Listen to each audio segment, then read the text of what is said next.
Hello everyone, welcome to my channel SEBI with Swaroop. Friends, आज हम bank promotion exam में एक नया टॉपिक पढ़ेंगे जो कि है फ्रेंड्स प्लेज। तो हम यहाँ पर प्लेज के बारे में पढ़ेंगे। तो देखिए फ्रेंड्स, जब भी बैंक के पास में आप कोई चीज़ गिरवी रखते हैं किसी भी तरीके से, तो उस मतलब जो है एक तरीके से क्या कहते हैं, हम सिक्योरिटी पर एक चार्ज क्रिएट करते हैं। क्या बोलते हैं हम? सिक्योरिटी पर एक चार्ज क्रिएट करते हैं। तो प्लेज भी जो है सिक्योरिटी पर चार्ज क्रिएट करने के काम आती है। जैसे हमने यहाँ बैंक से लोन लिया और अपना घर गिरवी रख दिया, तो वो भी एक चार्ज क्रिएट करना हो गया। सिक्योरिटी क्या हो गई? मेरा घर हो गया। अगर हमने गोल्ड लोन लिया, हमने गोल्ड ले जा करके वहाँ बैंक में जमा कर दिया, तो वो भी एक तरीके से सिक्योरिटी हमारी क्या थी? गोल्ड थी, और उस पर चार्ज क्रिएट कर दिया गया, मतलब उस पर बैंक का अधिकार दे दिया गया एक तरीके से। ठीक है। तो फ्रेंड्स, इन सभी मतलब प्लेज हो गया, हाइपोथेकेशन हो गया, असाइनमेंट हो गया, मॉर्गेज हो गया। मॉर्गेज में भी 5 टाइप का मॉर्गेज हो गया। ये सभी जो है फ्रेंड्स आपस में एक ही मतलब एक ही टॉपिक से रिलेटेड हैं, जो कि creation of charge on security से रिलेटेड है। तो इस टॉपिक में फ्रेंड्स हम पढ़ने वाले हैं प्लेज के बारे में। तो इसका सबसे पहले एग्जांपल से ही समझ लीजिए, तो चीज़ें ज़्यादा आसान हो जाएंगी। गोल्ड लोन जो होता है फ्रेंड्स, वो प्लेज का बेस्ट एग्जांपल होता है। Gold is kept with bank का मतलब हुआ कि आप क्या करते हैं? सोना ले जा करके बैंक में जमा कर देते हैं।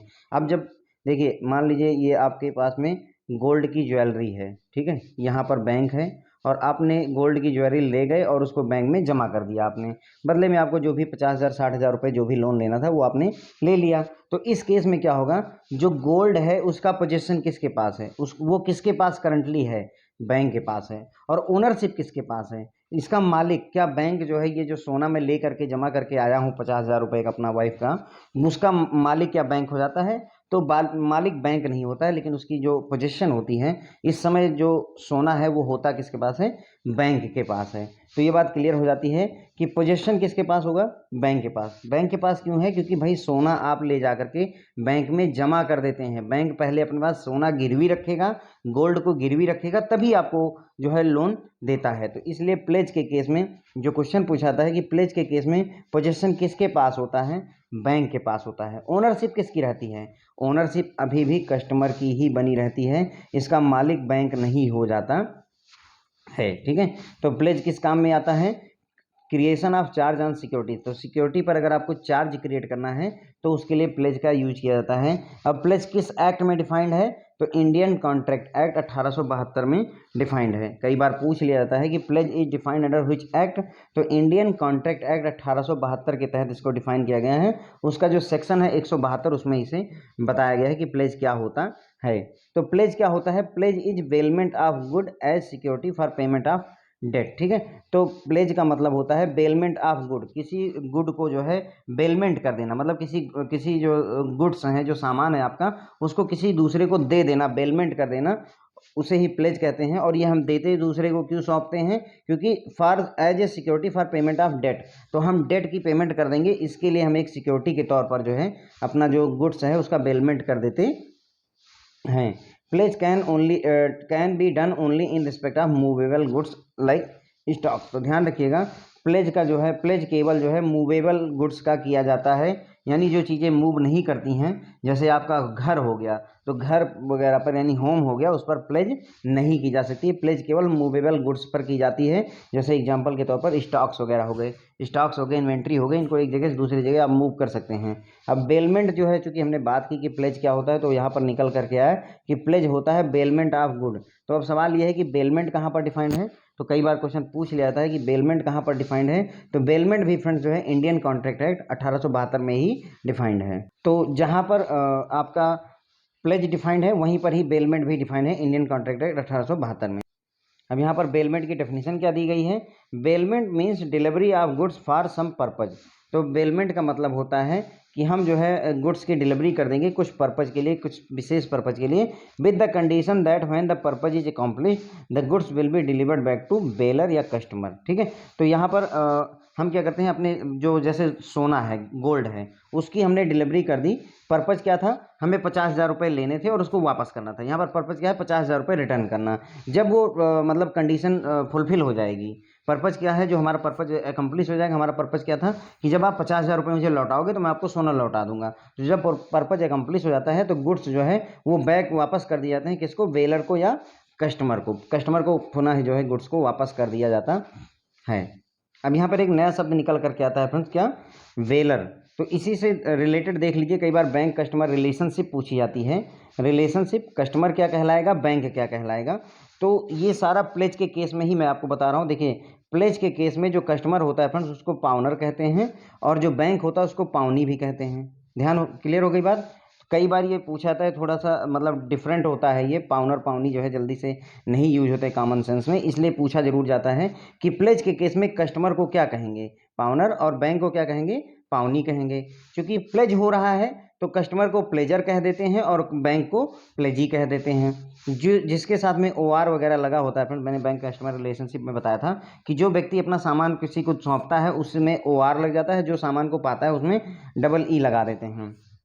जैसे मोर्टगेजर, मोर्टगेजर मतलब वो कस्टमर जिसने मोर्टगेज किया है, मोर्टगेजी मतलब जो बैंक है जिसको बेनिफिट मिल रहा है ना। तो वैसे ही प्लेजर और प्लेजी, प्लेज से बना है प्लेजर और प्लेजी। और चूंकि हमने बेलमेंट की भी बात की तो यहाँ पर कस्टमर को वेलर और वेली भी कहा जाता है, लेकिन केवल प्लेज के केस में ही वेलर वेली नहीं कहा जाता फ्रेंड्स। सेफ कस्टडी के केस में भी हम कस्टमर और बैंक की जो रिलेशनशिप होती है उसको वेलर और वेली कहा जा सकता है। तो क्लियर हो गई बात। ये कई बार फ्रेंड जो है तो कि रिलेशनशिप घुमा के पूछते हैं, तो इसलिए ध्यान रखिएगा। आपसे क्वेश्चन कैसे पूछेगा, प्लेज के केस में कस्टमर और बैंक के बीच में क्या रिलेशनशिप होगी, पाउनर पाउनी की या पाउनी पाउनर की, मतलब आपस में वो चेंज कर देते हैं। पहले बैंक रखेंगे, अगर पहले बैंक रखा है तो पाउनी कहेंगे, बाद में कस्टमर रखा है तो पाउनर कहेंगे। ओके, तो ये हो गया बैंक और कस्टमर के केस में।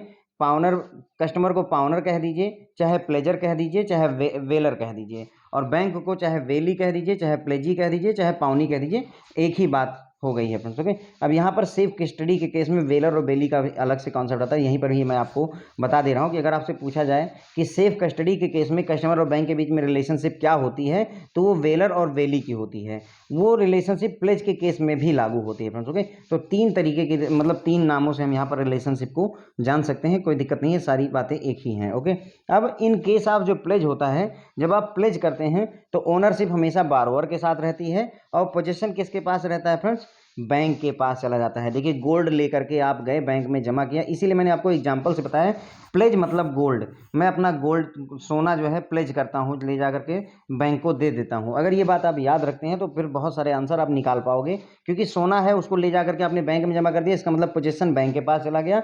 क्या उस सोने का मालिक बैंक हो गया? नहीं हुआ। क्यों नहीं हुआ? क्योंकि जैसे ही मैं 50,000 रुपये अपने लौटाऊंगा तुरंत ही सोना मुझे वापस मिल जाएगा, तो ओनरशिप अभी भी मेरे पास ही रहती है। Bank as a pledgee must take care of goods pledge. अब यहाँ पर चूंकि बैंक क्या है, यहाँ पर बैंक है प्लेजी, ठीक है, और जिस कस्टमर ने अपना सामान रखा हुआ है उसे प्लेजर कहेंगे, है ना। तो प्लेजी यानी कि बैंक की जिम्मेदारी होती है कि जो भी सामान आपके पास में हमने प्लेज किया है, अगर मैं अपना सोना रख करके आपके पास हीरे जवाहरात रख करके जाता हूँ, तो आपकी जिम्मेदारी यानी बैंक की जिम्मेदारी बनती है कि वो उस सामान की सुरक्षा करे, क्योंकि अगर मेरा सामान गायब होगा तो मैं आपसे पैसे वापस लूंगा, ये वाली कहानी हो जाती है। ठीक है, तो लीगल डॉक्यूमेंट अगर यहाँ पर हम बात करें कौन सा लीगल डॉक्यूमेंट एग्जीक्यूट किया जाता है, तो यहाँ पर एक डीड ऑफ प्लेज जो है एग्जीक्यूट की जाती है कस्टमर और बैंक के बीच में। A pledgee has no right to use the goods pledge. ध्यान रखिएगा कि बैंक जो प्लेजी होता है वो बैंक होता है, तो बैंक को कोई अधिकार नहीं होता है कि जिस गुड्स को हमने प्लेज किया हुआ है उसको यूज कर ले। ऐसा नहीं है कि जो है मतलब हमने अपना जो सोने के सामान वहाँ पर या अंगूठी वगैरह रखी हुई है बैंक में, तो उसको ले जा करके जो है कोई और पहने और यूज करे, तो ये पॉसिबल नहीं होता। उसको इस बात का अधिकार बैंक को नहीं मिलता है। आप उसे रख सकते हैं अपने पास, सुरक्षित रखना आपकी जिम्मेदारी है, लेकिन उसे आप यूज नहीं कर सकते हैं। अब अगर हम बात करें रिकवरी की, आपने ले जा करके गोल्ड रख दिया और लोन ले लिया है, उस केस में अगर मान लीजिए आप पैसा मेरा नहीं वापस करते हैं तो क्या केस होगा? Bank can sell goods without intervention of court. तो बिना कोर्ट के इंटरवेंशन के जो भी आपने गुड्स यानी सोना चांदी जवाहरात जो भी रखे हुए हैं बैंक में गिरवी प्लेज किया हुआ है, उसको बैंक जो है बेच सकता है बिना कोर्ट के इंटरवेंशन से। अगर, लेकिन ऐसे नहीं कि हमेशा बेच देगा। जब जो है प्लेजर फेल हो जाता है बैंक का लोन चुकाने में, अगर बैंक का लोन कस्टमर नहीं चुका पाता है, कस्टमर मतलब यहाँ पर प्लेजर हो गया, है ना। क्लियर हो गई है बात फ्रेंड्स कि प्लेजी बैंक हो गया और प्लेजर जो है कस्टमर हो गया। तो अगर प्लेजर जो है हमारा पैसा नहीं लौटा पा रहा है या कस्टमर हमारा पैसा नहीं लौटा पा रहा है लोन, तो उस केस में हम बिना कोर्ट के इंटरवेंशन के उसके सामान को, गुड्स को हम बेच सकते हैं। लेकिन उसके लिए हमें नोटिस देना पड़ेगा प्लेजर को। हम नोटिस दे देंगे कस्टमर को कि भाई आप जो है आपका ये जो गुड्स है, आप चूंकि हमारा पैसा वापस नहीं कर रहे हैं तो हम इसको जो है मतलब सेल करने जा रहे हैं, तो इस बात की नोटिस सर्व कर दी जाती है। मान लीजिए वो कस्टमर अगर चाहे तो अपना सामान छुड़वा भी सकता है। Okay, bank as a pledgee has right over the goods. ठीक है, ये बात ध्यान रखिएगा, मतलब जो है बैंक चूंकि प्लेजी है तो उसका जो है गुड्स के ऊपर अल्टीमेट राइट है। एक तरीके से जो यहाँ कहना चाह रहे हैं कि एक अल्टीमेट राइट जो है उस गुड्स के ऊपर जो राइट्स हैं वो प्लेजी के अल्टीमेट होते हैं। मान लीजिए किसी वजह से जो है मतलब लॉफुल सीजर हो जाता है गुड्स का, जो भी मान लीजिए किसी व्यक्ति ने जो है मान लीजिए आपके पास 50 लाख रुपए का जो है गोल्ड रखा फॉर एग्जांपल, ठीक है, और आपके पास आकर के उसने लोन ले लिया, आपसे 40 लाख रुपए का लोन ले गया है। अब मान लीजिए बाद में पता चलता है कि ये जो व्यक्ति है ये क्रिमिनल है और इसने कहीं से चोरी करके 50 लाख रुपए का सोना लाया था, तो पुलिस क्या करेगी, इस 50 लाख रुपए के सोने को जो है सीज कर देगी। लेकिन इस सीज होने के बावजूद भी जो बैंक का अधिकार है वो अभी भी सुरक्षित रहता है। बैंक जो है मतलब इसको सेल कर सकेगा, जो 50 लाख रुपए का सोना है उसको सेल करने का अधिकार अभी भी बैंक के पास रह जाता है, भले ही उसको कानूनी तौर पर सीज कर लिया जाए पुलिस के द्वारा। ओके, यानी कि बैंक का लॉस यहाँ पर नहीं होता है, जो कहने मतलब। तो bank as a pledgee has right over the goods के ऊपर पूरी तरह से उसको अधिकार होता है।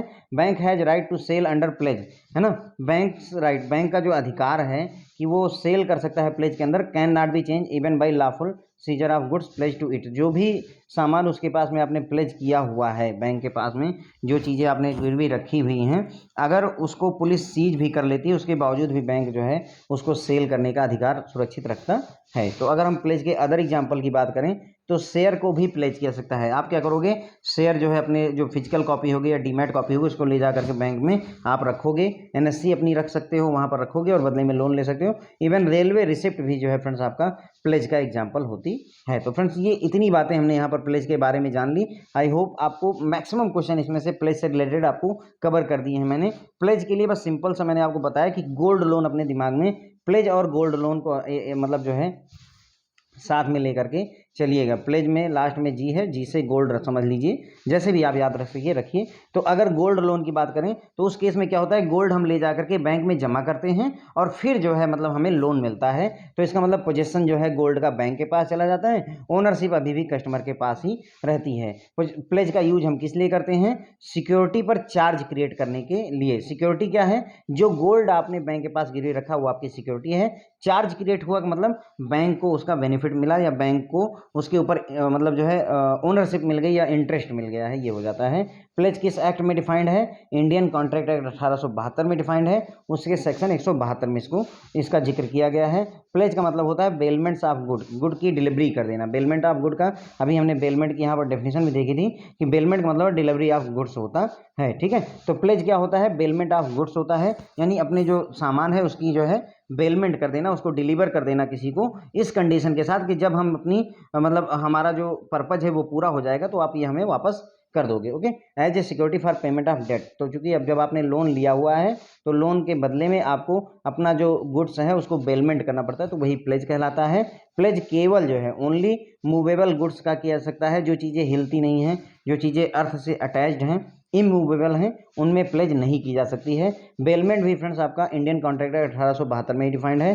प्लेज भी इंडियन कॉन्ट्रैक्ट एक्ट 1872 में ही डिफाइंड है। बेलमेंट होता क्या है, तो बेलमेंट का मतलब होता है गुड्स की डिलीवरी कर देना कुछ पर्पज के तहत। ठीक है, और इस कंडीशन के साथ कि जब वो पर्पज फुलफिल हो जाएगा, एकम्प्लिश हो जाएगा, तो उस गुड्स को वापस कस्टमर को या वेलर को डिलीवर कर दिया जाएगा। अब आपसे पूछा जाएगा कि प्लेज के केस में बैंक और कस्टमर की रिलेशनशिप क्या होती है, तो प्लेज के केस में बैंक होता है पावनी और कस्टमर होता है पावनर, या फिर कई बार जो है आपको मिलेगा कि प्लेज के केस में बैंक होता है प्लेजी और कस्टमर होता है प्लेजर। ध्यान रखिएगा, OR लगा दीजिएगा, वो कस्टमर के लिए हो जाएगा, और डबल E लगाएंगे तो वही आपका हो जाएगा बैंक के लिए। ओके, और प्लेज या सेफ कस्टडी के केस में कस्टमर को हम बेलर और बैंक को हम वेली भी कह सकते हैं। तो ये तीनों रिलेशनशिप प्लेज के केस में काम आती हैं। In case of pledge ownership किसके पास रहती है, बारोअर के पास। पोजीशन किसके पास होता है फ्रेंड, बैंक के पास रहता है, क्योंकि सोना हम बैंक को दे देते हैं तो पोजीशन उसके पास चला गया, ओनरशिप जो है बारोअर के पास ही रहती है।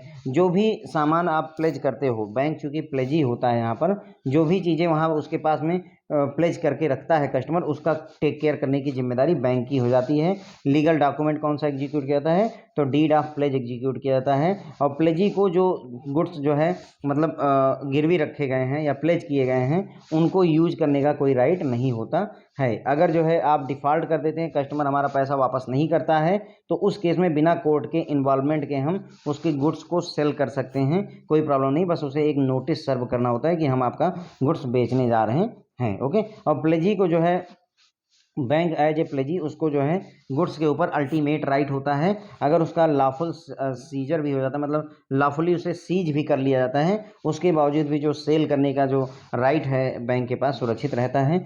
अदर एग्जांपल की हम बात करें तो शेयर, आप अपना शेयर जो है रख सकते हैं, गोल्ड हो ही गया, शेयर हो गया, एनएससी हो गया, रेलवे रिसिप्ट हो गया, ये सभी जो है प्लेज के एग्जाम्पल हो गए फ्रेंड्स। ओके, तो इसी के साथ हमारा लेक्चर खत्म होता है। Thank you so much friends.